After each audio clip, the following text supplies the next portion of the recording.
let's take a tour around the garden again. Get my keys in my pocket here. Starting outside the front gate, but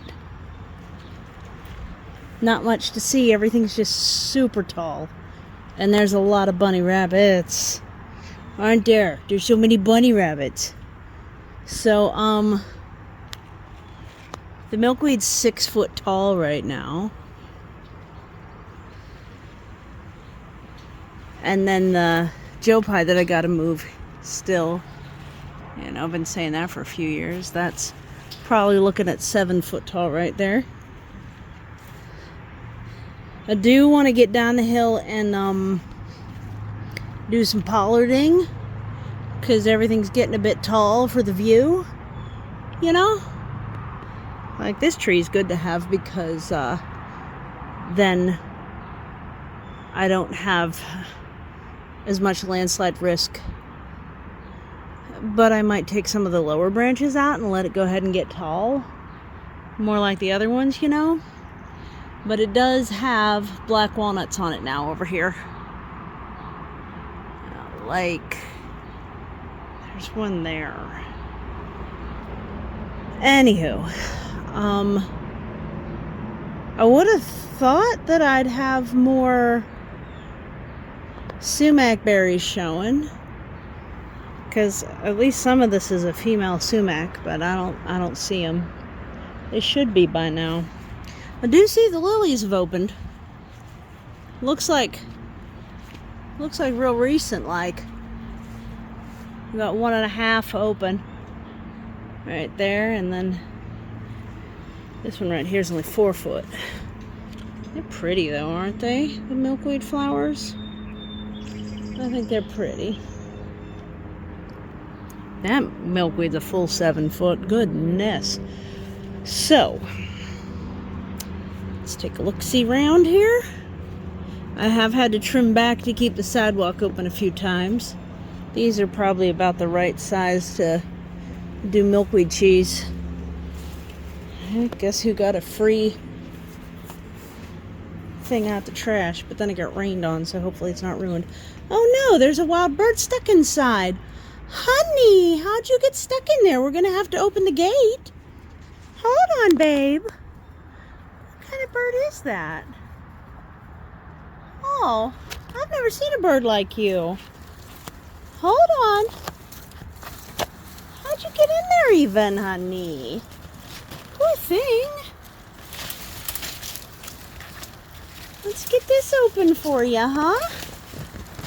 So you can come on out while I'm not right here. Oops, something crunched. Woo, woo, woo. Ah, dearie me, bird. Ugh, well, that probably shook the viewfinder quite a bit, but we're trying. Honey, what are you? You're looking like a very young bird, but you can come on out now. We'll go behind. Oof. Wow, that was a bit of a ruckus, but I've got the door propped open, and hopefully the bird will figure out that the way out is on the other side. Poor thing. My goodness me, let me go around. Oh. Yeah, so it's jungle season. Oh, look, the skullcap, the hoary skullcap is doing great. It is definitely jungle season here. These ones back here, I never can tell a difference when they bloom. Can you? But these are all the ones that do the smooth pods. Like, there's no bumps on the pods, and they all come in later too. Let me go up and around, and we'll go from behind so that we can hopefully, see all of this? Isn't that nice? Okay, hopefully we can encourage the bird towards this newly opened exit. Oh, there you go, baby. Poor thing. How did you even get inside there? This is a quail enclosure. So there shouldn't be openings big enough for a bird to squeeze in. is weird. I haven't had quail in it in over a year, so that's why there's no, like, clear ground. I think I need to borrow somebody's chickens to clear it out for me or something. I don't know.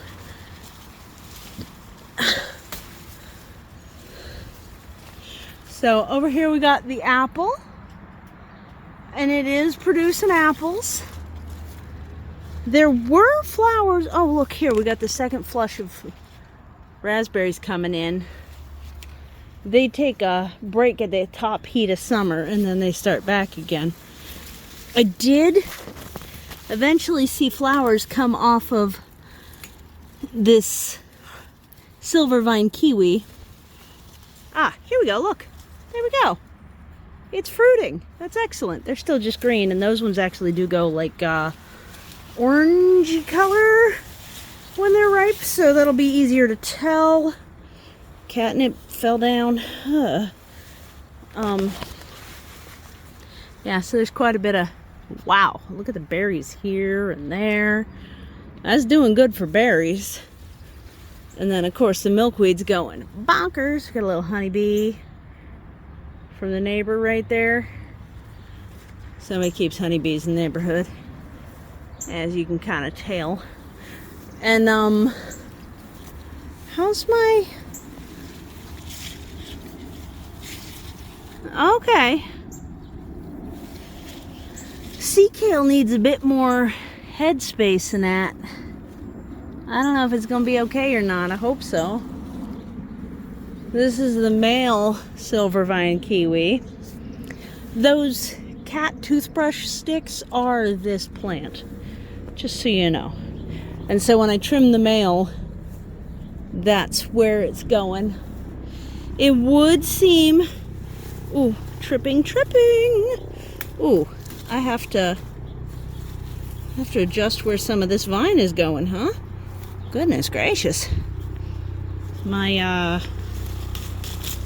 ground nut is getting a little crazy here. Whoop. Yep. That's not even attached anymore because I tripped on it. See? Just break that and put it back in here. Yeah, so I've got quite a bit of ground nut that I have to kind of redirect from time to time. But all of these compound leaves like this, that's one leaf in my hand, but you see there's like 5. That's called a compound leaf. It's all one leaf. All of this vine with that type of leaf pattern is ground nut, and I would say this year there's probably plenty for me to get in there and actually harvest from. We had a huge storm today. Look at this rusty patch bumblebee. Very cute. Weirdly enough, the purple plum seems to have dropped the fruit that it had, even though it got the fruit pretty far along. There was a fruit like here-ish, and not anymore. There isn't. Also, this storm seems to have extracted part of this tree out of the hedge. I've been meaning to cut that down anyways. I think that's a hackberry. That's what I think it is. They're kind of everywhere. The deer have really been going after the hardy acai kiwi here, which is fine because I haven't been keeping up with trimming it. At least they're doing it for me. And originally, earlier this year, it looked like there was fruit set on this pawpaw, but then it kind of looked like the deer ate that off too. So next year, maybe they'll be higher up. Because I think it was around here, like that little stick twig. But I'm not sure. Maybe next year they'll be higher up. I can see my blackberries are starting to set, but boy, they stay green forever. It's also starting to be almost elderberry time. I still never did end up getting any strawberries. It's like the bunnies get in and eat them before I can, before they're ripe. It's a little annoying.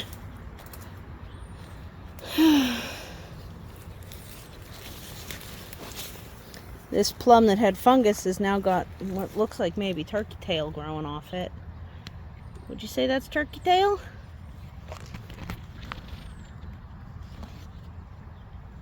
They're real pretty.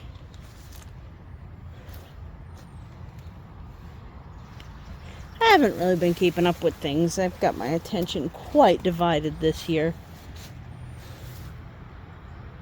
Quite thoroughly divided, many different directions. But that's okay.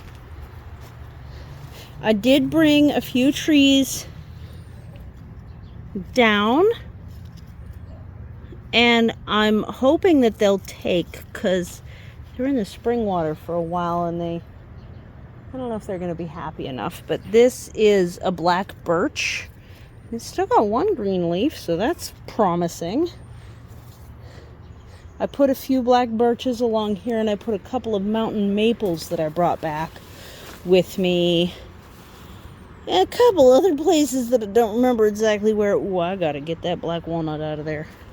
Wonder if it'll let me just do that. There goes another bunny rabbit. See this? That's a black walnut. Nah, I'm gonna have to get the shovel, or at least the spading fork on that for it to go. So, and I think this is a project for actually today, where I need to get the seeds off of the lovage before it goes to seed, because I don't need 60 million of them. Grab this grass sprout. At least the seed head. So, yeah. Is this a tree or is this a weed? Yeah, okay, good. At least one of them survived my neglect. Good. Guess what that is? That's an American persimmon. Oh, two of them survived my neglect. That's a decent, considering how poorly I did with them. I should just go ahead and replant those. So then, I guess we'll head up here. This is an American persimmon. Here, I had a cluster of them in the wheelbarrow too. At least a few of those look like they're probably doing okay, because I see some leaves over there in the wheelbarrow. So, oh my gosh, this bee is so cute. That's our native rusty patch bumblebee. Sleeping. Probably got pretty tired from this storm. I hear that it came pouring down, like almost like the sky just dumped out a bucket earlier today. This is that Meoga ginger. Got a much bigger patch of it right there.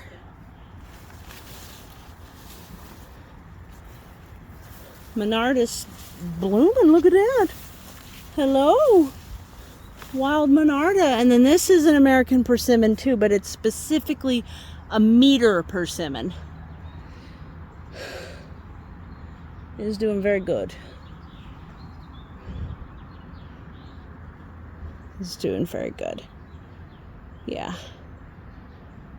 Kind of looking like I need to get after the apple with antifungal again, because it's got like fire blight, I think this was called. And the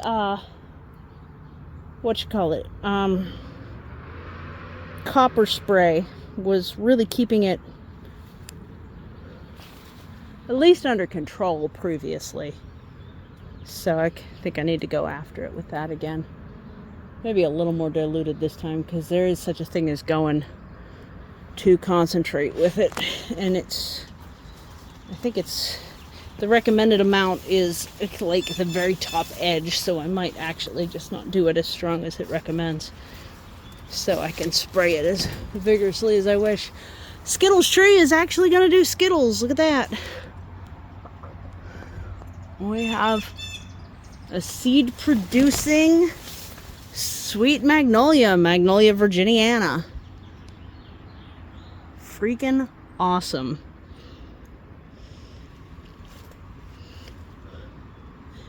Okay, I think we can, let's see if I can kill this bugger. Almost. I don't think I got him. So, yeah, this is the quail enclosure, badly neglected. But apparently not well enough enclosed to keep wild birds out. That's crazy. I don't know how the heck it would have got in, because everything's, I mean, unless it just wasn't shut all the way and it got in right there. That's big enough, but that's the only thing I can think of. I haven't messed with this enclosure at all this year. It's also got grabby wild / invasive hops growing all over it that I gotta take care of. Oh, interesting. That one in the distance actually has white flowers.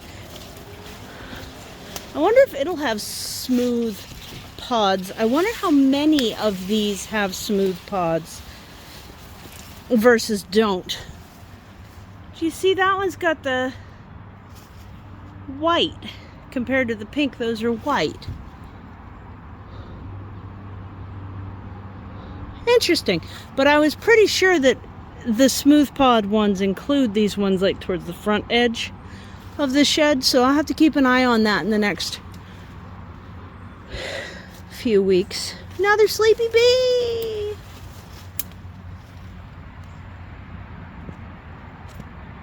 I think these are on the threatened list. Not endangered, but threatened, the rusty patch bumblebees. So they're losing habitat. They're ground bees. They live in holes and empty stems and stuff like that. So they get kind of threatened by people cleaning up their yards, which obviously I don't do. So yeah, that's the view from the side yard, but you can see here, there's the lily. Oh, I like that view. That's a nice view. I'm gonna take a picture too. And we got the echinacea blooming. Look at that. Them are tall. Those are like chest height. I'm 5'5", for whatever that's worth. Yeah, so that's the garden. The other thing that's blooming right now is the red twig or Osher dogwood. There we go. One dead. Oops. Oh, I almost had it dead. Dang it. Lanternfly. It got away from me just as I was squishing it. So these will have white seeds that have a little black dot on the side once they ripen up. But they're also still blooming. They're at various stages of blooming. I've heard that's also called kinnikinnicky. It's one of the native plants, and I believe that would be either the Iroquois or Algonquin language for them. I do not recall which. I'm so sorry. But I have a few from seed plants of them here. And I will also so I have a hedge form of 2 different ash trees, because if they get more than 4 inch wide, that's when they're susceptible to ash borer. And then I also have some black cherry trees in here, switchgrass, pokeweed, and then snake root to keep it under control from the deer. And then, non-native plants here as well. That's just the front yard right there. So, anyway, I hope I didn't just make myself have to edit things by walking up where I just did. Anyway, I'll double check it before I post. This is This is the view, and I have to tidy it up sometime soon. But I hope you're having a good day. Hope you enjoyed the tour of the garden as always, and take care. Thanks so much for visiting the cliffside. Bye.